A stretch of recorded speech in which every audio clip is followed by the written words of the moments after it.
আজ রঙে রঙে রঙিন হব, রঙের হাওয়ায় ভেসে যাব, রঙের দুনিয়ায়। সে জনপ্রিয় গায়ক ও অভিনেতা তাহসান খান বিচ্ছেদে দীর্ঘ 7 বছর পর দ্বিতীয়বারের মতো বিবাহ বন্ধনে আবদ্ধ হতে যাচ্ছেন তিনি।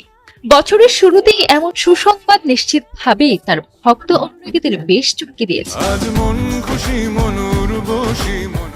শনিবার সকাল থেকে সামাজিক যোগাযোগ মাধ্যমে তাহসানের প্রাক বিবাহ অনুষ্ঠানের বেশ কিছু ছবি ভাইরাল হয়েছে, যা দেখে তার বিয়ের খবর ছড়িয়ে পড়ে।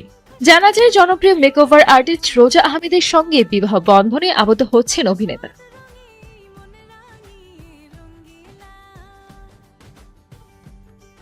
তাহসান ও রোজার গায়ে হলুদের ছবি ভাইরাল হতেই নেটিজেনরা এই নবদম্পতিকে শুভেচ্ছা ও ভালোবাসা জানাতে থাকেন। বিশেষ করে রোজাকে তাহসানের সঙ্গে দেখে অত্যন্ত আপ্লুত ও আবেগী হয়ে পড়েন তাদের অনুরাগীরা।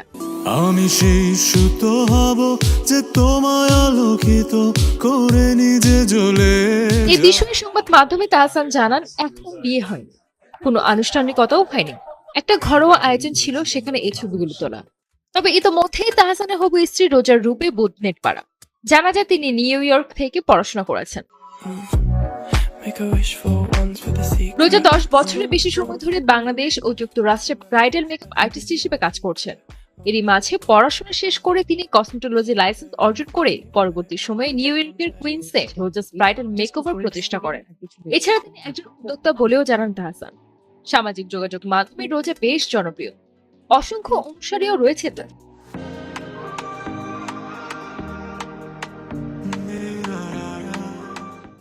আলহামদুলিল্লাহ, অনেক জল্পনা কল্পনার পরে ফাইনালি আমাদের রোজাস ব্রাইডাল মেকওভার। এর আগে 2006 সালে 7 আগস্ট অভিনেত্রী মিথিলার সঙ্গে বিবাহ বন্ধনে আবদ্ধ হন তাহসান খান।